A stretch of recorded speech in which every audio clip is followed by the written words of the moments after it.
guys, bakunzi banjye muranze ni peaceBoy muri gukurikirana nkaba nshaka kubabwira abakunzi banjye mumeze murebe video kuri Ingwe Media Show.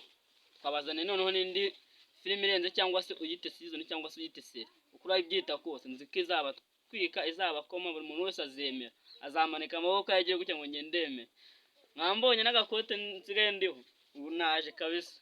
Iyo bayita guterera kutari kubimbaza bayita wall of love in life. Uzajya nduyikurikirana nyagasani nimba utarakora na subscribe genda uyikora cyekare kuki utarakora subscribe kandi no kukazogera kandi buri gihe twa uploading tuyibona kabiri mu cyumweru ndayibateguye. Ciao ciao. Hello guys, aracyari Tomax guturuka muri Ingwe Media Show. Ndabashimiye cyane kandi ndanabakunda cyane buri.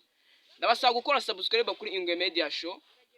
Mudukurikirane kuko tugiye kubazanira filime bita Wall of Love in the Life.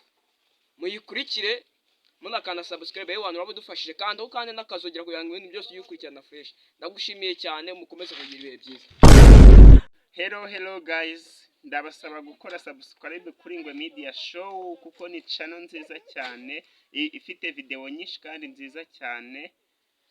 Kandi ndakomeza mbabwira yuko tugiye gukora izindi video nziza cyane. Iyo video tukaba twarayise Wall of Love in the Life. Ciao ciao.